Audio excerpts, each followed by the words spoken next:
Hello बच्चों, नमस्कार। Good morning to all of you. मैं दिलीप कुमार फिर से आप लोगों को जनन चैप्टर को आगे बढ़ाते हुए अब हम लोग जो है अलैंगिक जनन को हम लोगों ने पढ़ लिया विस्तार पूर्वक। अब जो पीछे का जो लेक्चर था, लेक्चर 1 और 2 में हम लोगों ने बात किया था कि लैंगिक जनन क्या होता है। तो हमने बताया था कि वैसा जनन जिसमें लिंग भाग लेते हैं, यानी नर और मादा भाग लेते हैं, उसे लैंगिक जनन कहा जाता है। और अलैंगिक जनन का डिफिनेशन हम लोगों ने पढ़ा था कि जिसमें केवल एक ही व्यष्टि भाग लेता है या कोई एक जनक भाग लेते हैं, वो अपनी संख्या को बढ़ा लेते हैं, उसे अलैंगिक जनन कहा जाता है। तो अलैंगिक जनन को तो हम लोगों ने डिटेल से समझ लिया, उसके प्रकार को भी समझ लिया कि कायिक जनन क्या होता है, मुकुलन क्या होता है, बीजाणु जनन क्या होता है, पुनरुद्भवन क्या होता है, विखंडन क्या होता है। यानी 5 प्रकार हम लोगों ने पढ़ा अलैंगिक जनन का। तो अब जो है लैंगिक जनन को अच्छी तरह से समझने के लिए आज मैं प्रयास करूंगा कि लैंगिक जनन को समझने के लिए किस किस से चीज़ की आवश्यकता होती है, कौन कौन सा बिंदु आपके लिए आवश्यक है, उस बिंदु पर हम लोग बात करेंगे कि लैंगिक जनन में किन किन बिंदुओं की आवश्यकता होती है, कौन कौन भाग लेते हैं, नर और मादा का कौन कौन सा भाग लेता है। तो आज हम लोग लैंगिक जनन के बारे में बेसिक चीज़ समझेंगे कि जो जीव लैंगिक जनन करते हैं आखिरकार कैसे करते हैं और कैसे वो संतान को जन्म देते हैं। तो सबसे पहले मैं बात करूं कि लैंगिक जनन में 2 व्यष्टि भाग लेता है, एक नर होता है और एक मादा होता है। तो सबसे पहले हम लोग बात करें मानव की कि जो मानव होता है वो लैंगिक जनन की क्रिया किस प्रकार से संपन्न करता है। तो मानव जो होते हैं उसमें एक होता है पुरुष और एक होती है स्त्री। तो पुरुष जो होते हैं उनमें शुक्राणु का निर्माण होता है और महिलाओं में अंडाणु का निर्माण होता है। ये हम आगे पढ़ेंगे कि शुक्राणु कहाँ बनते हैं, अंडाणु कहाँ बनते हैं। मैं बता देता हूँ कि शुक्राणु का निर्माण जो होता है पुरुषों का एक जननांग होता है जिसे वृषण कहा जाता है, और वृषण में ही शुक्राणु का निर्माण होता है। और वृषण को पुरुष का प्रथम जनन अंग भी कहा जाता है। इसी प्रकार से महिलाओं में अंडा का विकास, निर्माण नहीं कहेंगे मेरे विद्यार्थियों, क्योंकि जब कोई बच्ची माँ के गर्भ में पलते रहती है तो उसको माँ के गर्भ से ही गॉड गिफ्टेड, ईश्वर द्वारा ही उनको अंडाणु गिफ्ट के रूप में मिला हुआ होता है। लाखों करोड़ों की संख्या में उनके शरीर में अंडाणु होता है, लेकिन जब वो दुनिया में आते हैं और जब उनकी उम्र 12 से 13, 14 वर्ष होती है तब उनके अंदर एक गर्भाशय होता है, एक अंडाशय होता है और ये जनन अंग होते हैं। तो अंडाशय जो होता है वहाँ पर अंडा का विकास होता है और यही अंडा जो होता है अंडाणु जिसे कहते हैं और शुक्राणु दोनों आपस में मिलते हैं। और इस मिलने की क्रिया को मैं बता चुका हूँ पिछले क्लास में, पिछले वीडियो में, कि अंडाणु और शुक्राणु के मिलने की क्रिया को निषेचन कहा जाता है। और ये 2 तरह का होता है, एक अंतःनिषेचन होता है और एक बाह्य निषेचन होता है।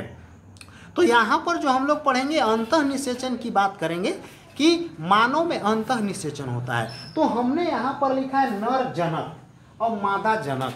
1 नंबर में क्वेश्चन आ सकता है कि नर जनक किसे कहा जाता है। तो नर जनक शुक्राणु को कहा जाता है और मादा जनक किसे कहा जाता है, अंडाणु को कहा जाता है, क्योंकि यही दोनों आपस में फ्यूज होते हैं, मिलते हैं और मिल करके जाइगोट बनाते हैं, एक कोशिकीय जीव बनाते हैं जिसे युग्मनज भी कहा जाता है। तो आप बोर्ड पर देख रहे हैं प्यारे दोस्त, प्यारे भाइयों बहनों, देखिए यहाँ जो अंडाणु मैंने बनाया है, तो अंडाणु जो होता है ये स्त्रियों में बनता है और स्त्रियों का एक जनन अंग है जिसे अंडाशय कहा जाता है, वहाँ पर अंडाणु बनते हैं। क्वेश्चन आएगा अंडाणु का निर्माण कहाँ होता है या विकास कहाँ होता है, अंडाशय में होता है। अगला क्वेश्चन आ सकता है कि महिलाओं में कितना अंडाशय पाया जाता है, तो 2 अंडाशय पाया जाता है या 1 जोड़ा अंडाशय पाया जाता है। अब चलते हैं, पुरुषों में शुक्राणु का निर्माण होता है और शुक्राणु की आकृति इस तरह से होती है, पूंछनुमा होता है, ऊपर में हेड होता है, सिर होता है और पीछे टेल होता है। अब ये जो टेल देख रहे हो यही पूंछ शुक्राणु को आगे गति करने में मदद करता है। तो हम लोग अंडाणु और शुक्राणु में अंतर भी पढ़ेंगे कि अंडाणु शुक्राणु में क्या अंतर होता है। पहले इन चीज़ों को फंडामेंटल या जो बेसिक चीज़ है लैंगिक जनन को समझने के लिए उसको पहले हम लोग समझ लेते हैं। तो महिलाओं में अंडाणु, पुरुषों में शुक्राणु, और जब अंडाणु और शुक्राणु का मिलन होता है तो उस क्रिया को निषेचन कहते हैं, और निषेचन के फलस्वरूप जाइगोट बनता है, एक कोशिकीय जीव जिसे जाइगोट भी कहते हैं या इसी को जुगमनज भी कहा जाता है। अब इसके बाद बात करें, अब अगला क्वेश्चन आ सकता है कि अंडाणु और शुक्राणु का मिलन कहाँ होता है। तो एक नली होता है जिसका नाम है फैलोपियन नली, या इसी को हिंदी में अंडवाहिनी नली भी कहा जाता है। तो ये आगे भी हम बताएंगे इसके बारे में। अंडवाहिनी नली कहाँ होता है, जब हम लोग मादा जनन तंत्र का चित्र पढ़ेंगे तो वहाँ पर आप लोग को मैं बताऊंगा कि अंडवाहिनी कहाँ होता है, शुक्रवाहिनी कहाँ होता है, अंडाशय कहाँ होता है, वृषण कहाँ होता है। ये सारी चीज़ों पर हम बात करेंगे, जो अगला जो टॉपिक आएगा उसमें मैं बात करूँगा अगले लेक्चर में। तो इस तरह से एक कोशिकीय जीव बन गया।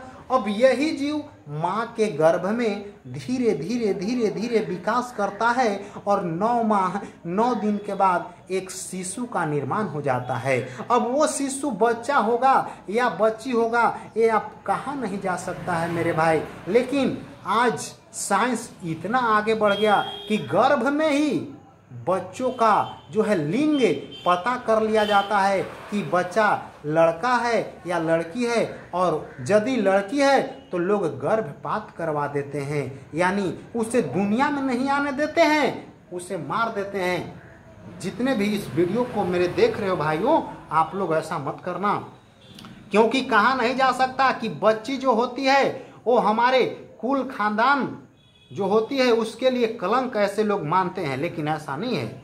यदि दुनिया में बेटियां नहीं रहे तो ये जो दुनिया है चलने वाला नहीं है।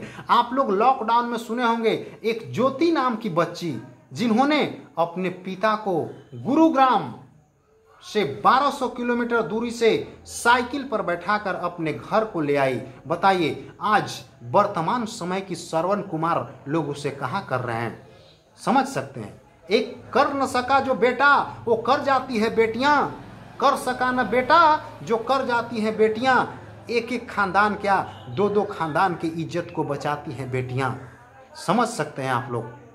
तो बेटियां महान होती है, केवल उनको अच्छी शिक्षा देने की जरूरी है, उनको पढ़ाने लिखाने की जरूरी है, और जब वो पढ़ लिख जाएंगे तो आपको जो है सब दिन बेटियां जो होती है माता पिता के प्रति उनका इतना प्यार होता है कि वो कुछ भी दर्द सुनते हैं तो चाहे दुनिया की कोई भी काम उनको पड़ा हुआ हो वो छोड़ करके अपने माता पिता के चरणों में आ जाते हैं, सेवा में आ जाते हैं। तो इस प्रकार से भ्रूण जांच करवाना, लिंग जांच करवाना कानूनन अपराध है, यानी हम 2 हमारे 2 बच्चे 2 ही अच्छे, इस नियम को अपनाना है और अपने देश को मंजिल अच्छे मुकाम तक पहुंचाना है। तो अब चलते हैं कि आखिरकार कब जो है बच्चा का निर्माण होता है बॉडी में और कब बच्ची का निर्माण होता है। तो सबसे पहले हम बात करेंगे गुणसूत्र के बारे में। गुणसूत्र क्या होता है, तो हम लोग 9th क्लास में भी कोशिका चैप्टर में पढ़े थे क्रोमोसोम के बारे में। गुणसूत्र यानी गुणसूत्र क्या होता है, तो माता और पिता का गुण एक पीढ़ी से दूसरे पीढ़ी में ले जाने का जो काम करता है उसी को गुणसूत्र कहते हैं, जीन कहा जाता है। यानी आपने सुना होगा कि जो बच्चा जन्म लेता है तो लोग क्या कहते हैं कि अपने पापा पर चला गया, इसका नाक पापा जैसा मिल रहा है, या इसका पैर का बनावट मम्मी जैसा है, या चाचा जैसे हैं। तो इस प्रकार से पीछे की जो पीढ़ियां होती है उनका जो गुण होता है एक शरीर से दूसरे शरीर में गुणसूत्र के माध्यम से ट्रांसफर होते रहता है। और ये या फिर आप कह सकते हो डीएनए का जो क्रियात्मक खंड होता है, यानी डीएनए को तोड़ते जाएं तो जो सबसे छोटा खंड मिलता है वही गुणसूत्र होता है। या डीएनए का फुल फॉर्म भी होता है deoxy ribose nucleic acid. DNA को आनुवांशिक पदार्थ कहा जाता है? ये क्वेश्चन याद रखेंगे कि अनुवांशिक पदार्थ किसे कहा जाता है? तो डीएनए को अनुवांशिक पदार्थ कहा जाता है। और अनुवांशिक इकाई किसे कहा जाता है? तो जीन यानी क्रोमोसोम को अनुवांशिक इकाई कहा जाता है। तो अब मेरे प्यारे बच्चों, मैं बात करूं गुणसूत्र, तो हमारे शरीर में, मानव जाति में 23 जोड़ा गुणसूत्र होता है। 23 जोड़ा का मतलब होता है 46 गुणसूत्र। 4 × 6 46 यानी 46।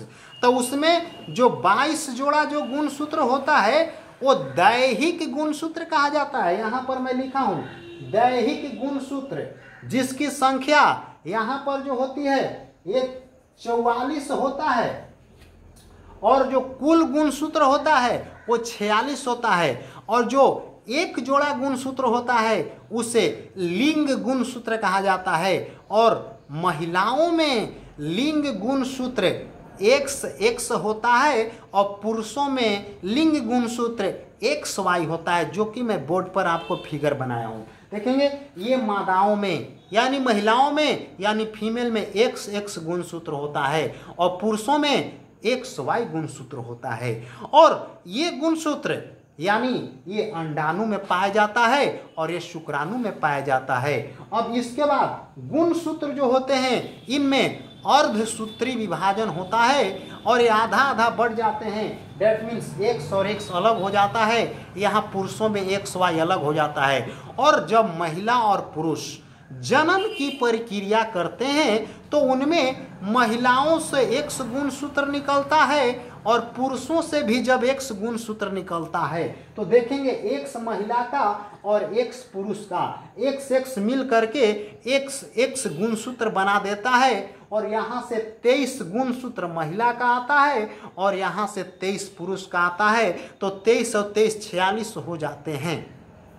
और ये जो लिंग का निर्धारण की बात किया जाए तो XX मिल के बना तो यहाँ पर बच्ची का निर्माण होगा, यानी वो बच्चा जो माँ के गर्भ में पलेगा वो लड़की होगी। और जब महिला से X निकलेगा और पुरुष से Y गुणसूत्र निकलेगा तो ये आपस में मिल करके XY बना देंगे और XY जो होता है ये लड़का का निर्माण करता है, यानी वो जो होगा मेल बेबी होगा और इससे हम लोग XX यानी लड़का का निर्माण होगा।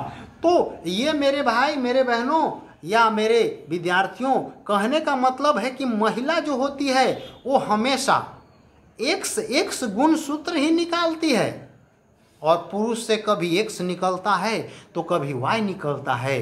तो लिंग का निर्धारण क्वेश्चन बहुत इंपॉर्टेंट है। हम लोग एक चैप्टर आएगा अनुवांशिकी जिसे जेनेटिक्स कहा जाता है, जिसके जनक हैं ग्रेगर जॉन मेंडल और जिन्होंने एक मटर पर प्रयोग किया था। मटर के 7 गुण को लेकर के प्रयोग किया था, 7 वर्षों तक किया था और उन्होंने पाया कि एक मटर को दूसरे मटर से जब उन्होंने परागण करवाया तो गुण एक पीढ़ी से दूसरे पीढ़ी में जाता है, उन्होंने बताया था। लेकिन उन्होंने यह कहा था कि कोई कारक होता है, कोई कारण होता है, कोई फैक्टर होता है जो गुण को एक पीढ़ी से दूसरे पीढ़ी में ले जाता है। उनके समय में जीन का खोज नहीं हुआ था, लेकिन जब जीन का खोज हो गया तो आज आधुनिक युग में साइंटिस्टों को उनकी बातों को मानना पड़ा। तो ग्रेगर जॉन मेंडल ने मटर के पौधा पर प्रयोग किया था और इस मटर के पौधा का साइंटिफिक नेम, वैज्ञानिक नाम पाइसम सटाइवम होता है। हाँ, पाइसम सटाइवम होता है। ये मैं पढ़ाऊंगा, अनुवांशिकी चैप्टर में पढ़ाऊंगा। तो इस प्रकार से महिला XX गुणसूत्र ही निकाल सकती है, लेकिन पुरुष से कभी X निकलता है तो कभी Y निकलता है। तो हमारे समाज में महिलाओं को दोषी माना जाता है। किसी महिला का 2-4 लड़की जन्म ले लेती है तो गांव घर के वैसे लोग जो शिक्षित नहीं है, जिनको इस बारे में जानकारी नहीं है, वो कहते हैं कि मारा ये कुलक्षण हवा, खाली लड़कियां जन्म दी हवा। तो ऐसा नहीं है मेरे भाइयों, आप लोग पढ़े लिखे हो, शिक्षित हो, इसमें महिलाओं का कोई दोष नहीं है, इसमें पुरुषों का दोष है। वो पुरुष के ऊपर निर्भर करता है। तो यहाँ से क्वेश्चन बनता है कि लिंग का निर्धारण किसके गुण सूत्र पर निर्भर करता है? लिंग का निर्धारण यानी कहने का मतलब है कि कब बच्चा पैदा होगा और कब बच्ची पैदा होगी, ये जो निर्णय है किसके गुणसूत्र से होता है? तो इसका उत्तर होगा पुरुष के गुणसूत्र पर निर्भर करता है। यानी लिंग का निर्धारण पुरुष के गुणसूत्र पर निर्भर करता है। तो इस प्रकार आपको समझ में आ गया होगा कि बच्चा पैदा करने में लड़की जन्म लेगी कि लड़का जन्म लेगा, इसमें हमारे समाज की माताओं बहनों का कोई दोष नहीं है। ये पुरुष के ऊपर डिपेंड करता है कि अब जो बच्चा जो गर्भ में पल रहा है वो बच्ची है या बच्चा है, ये पुरुष के गुणसूत्र पर निर्भर करता है। तो आप लोग शिक्षित हैं, पढ़ लिख रहे हैं, आगे चल कर के आप लोग भी एक दिन जो है हमारे देश के जो है भावी इंसान गार्जियन बनेंगे। तो ऐसा मत कहना मेरे दोस्तों कि ये आप में प्रॉब्लम है। ये प्रॉब्लम पुरुषों का है, ये महिलाओं का नहीं है। महिलाओं को इज्जत से, शान से, मर्यादा पूर्वक उनको जीने का जो है मतलब अच्छा जीवन व्यतीत करने का समय उनको मिलना चाहिए। उनको ताना नहीं मिलना चाहिए समाज में। एक चीज़ और, हमारे महिलाओं के बीच में माता के पास बच्चे ज़्यादा देर तक समय बिताते हैं, तो उनको अच्छी तरह से गाइडलाइन करने का काम माता भी करती है। इसीलिए माता जब शिक्षित होगी, परिवार हमारा शिक्षित होगा। इसीलिए एक लड़की को पढ़ाना बहुत ज़रूरी है, यानी नारी शिक्षा बहुत ज़रूरी है। तो इस प्रकार से यहाँ से क्या क्या क्वेश्चन ऑब्जेक्टिव आएंगे परीक्षा की दृष्टि से, उस पर हम लोग विचार कर लेते हैं। सबसे पहला क्वेश्चन की मैं बात करूं तो नर युग्मक किसे कहा जाता है? आप लोग कॉपी कलम लेके बैठे रहे, लिखेंगे नर युग्मक किसे कहा जाता है। तो नर युग्मक कहा जाता है शुक्राणु को कहा जाता है।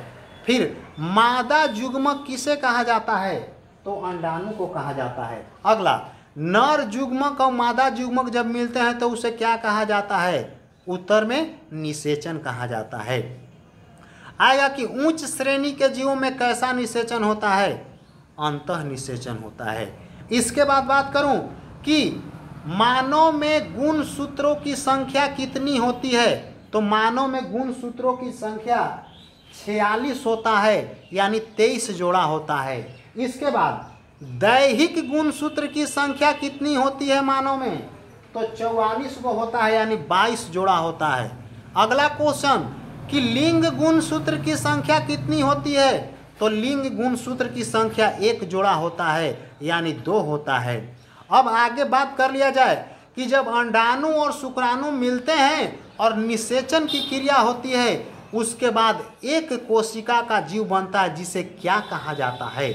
उसे जाइगोट कहा जाता है या उसे जुगमनज कहा जाता है। जाइगोट भी लिख सकते हो और जुगमनज भी लिख सकते हो। और यही जाइगोट विकास करके एक जीव का निर्माण करता है, यानी मानव का निर्माण करता है, एक बच्चा का निर्माण करता है।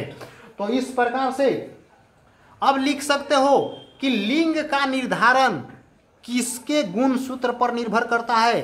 तो लिंग का निर्धारण पुरुष के गुणसूत्र पर निर्भर करता है, यानी मेल के गुणसूत्र पर निर्भर करता है, या कह सकते हो नर के गुणसूत्र पर निर्भर करता है।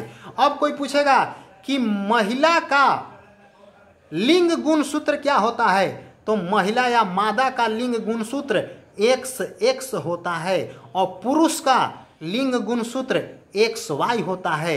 और जब जनन की क्रिया होती है तो ये अलग अलग भागों में बट जाते हैं, यानी XX अलग हो जाता है और XY अलग हो जाता है। और एक बार में एक X एक Y से ही मिलता है या एक X एक X से मिलता है। तो आएगा कि क्वेश्चन कि महिलाओं का X और पुरुष का X जब एक साथ में मिलता है तो क्या बनता है? कैसा बेबी का निर्माण होता है? तो वहाँ पर लिखेंगे फीमेल बेबी का निर्माण होता है, यानी बच्ची का निर्माण होता है। और जब महिला का X और पुरुष का Y गुणसूत्र मिलता है तो वहाँ पर मेल बेबी का निर्माण होता है, यानी लड़का का निर्माण होता है, बच्चा का निर्माण होता है। अब मैं बात करूं कि इसी प्रकार से ये तो मानव की बात हुआ।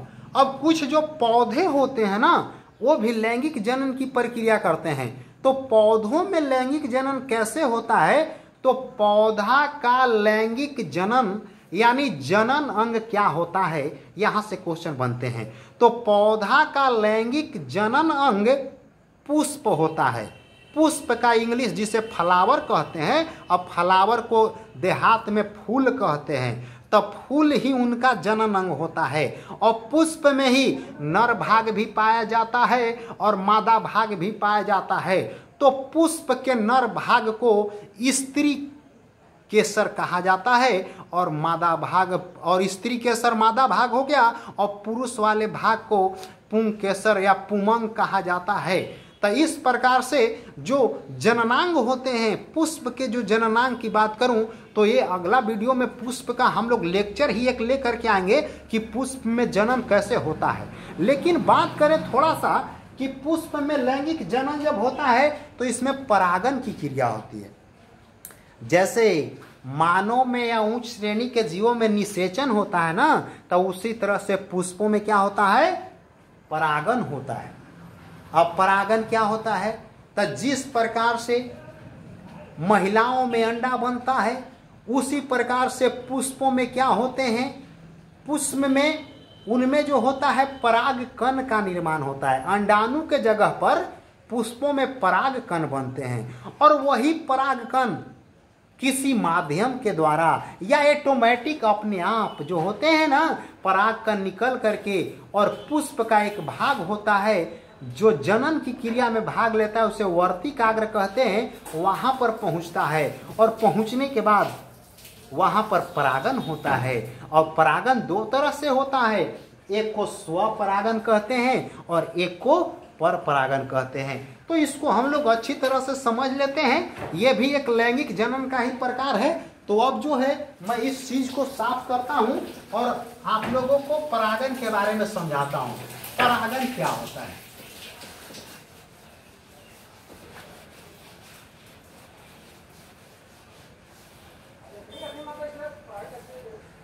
जैसे परागन को समझने के लिए थोड़ा सा बात किया जाए कि मान लेते हैं कि ये हम लोग का एक पौधा है। इस पौधा का मान लीजिए कि कोई इस तरह से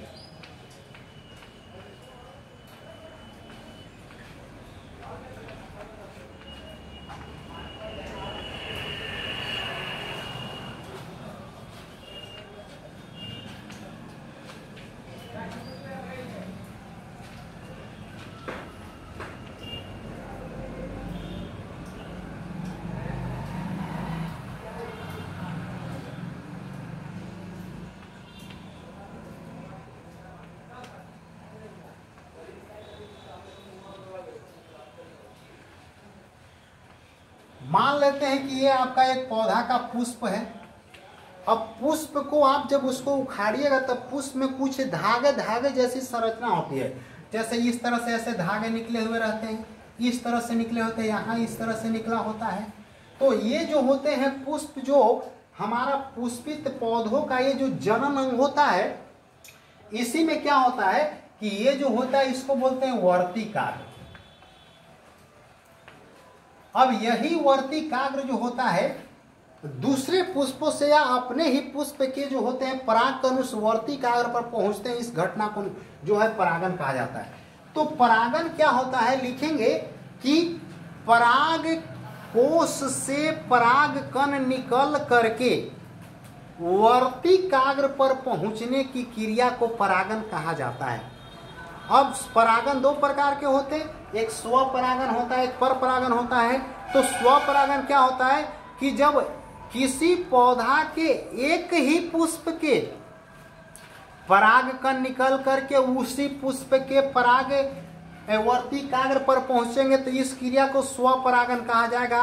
और जब दूसरे पुष्प के परागकण निकल करके दूसरे पुष्प के वर्तिकाग्र पर पहुंचेंगे किसी माध्यम के द्वारा, वो माध्यम आपका मधुमक्खी हो सकता है, तितली हो सकता है, हवा हो सकता है, दूसरे पुष्प पर जाएंगे तो इसको बोला जाएगा पर परागन। तो स्वपरागन की जो क्रिया होती है उभयलिंगी पुष्प में होता है,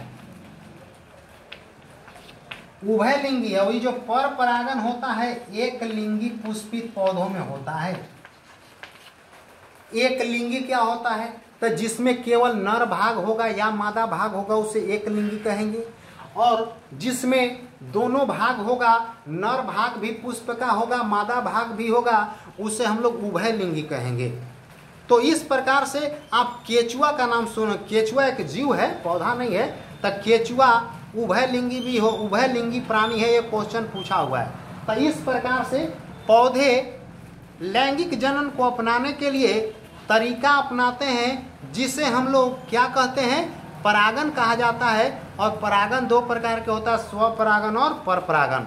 तो स्वपरागन ऑब्जेक्टिव आ सकता है कि किस प्रकार के पौधों में होता है, तो उभय लिंगी पौधों में होता है। परपरागन किस प्रकार के पौधों में होता है, तो परपरागन की क्रिया एक लिंगी पुष्पित पौधों में होता है। फिर आ सकता है कि पौधा के जनन अंग कौन सा होता है, तो पौधा का जनन अंग पुष्प होता है। और इस प्रकार से जब परागन हो जाती है तो वो बीजांड जहाँ बीज बनने लगते हैं, फल का निर्माण होने लगता है, तो निषेचन के बाद जो होते हैं फल बनता है, और फल के बाद उसमें बीज बनते हैं, और फिर बीज से नया पौधा बनता है, और फिर वो पौधा में फूल लगते हैं, और फिर फूल में परागन की क्रिया होती है, और परागन से फिर फल बनते हैं, फिर बीज का निर्माण होता है। इस प्रकार से जो पुष्पित पौधे होते हैं या हायर प्लांट होते हैं, उनमें लैंगिक जनन की प्रक्रिया होती है।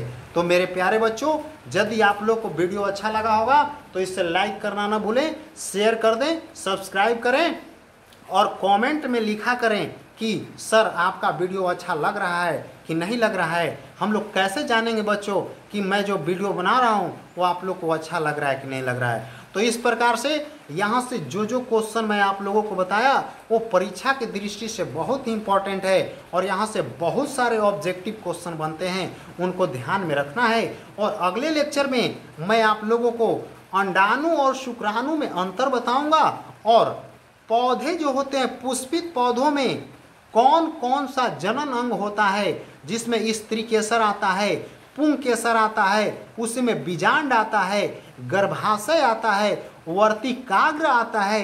ये सारी बातों को मैं अगला वीडियो में बताऊंगा, क्योंकि वीडियो ज़्यादा बड़ा हो जाएगा तो आप लोग को भी देखने में अच्छा नहीं लगेगा। तो जय हिंद बच्चों, इतना ही कह के मैं इस वीडियो को बंद कर देता हूँ। नमस्कार।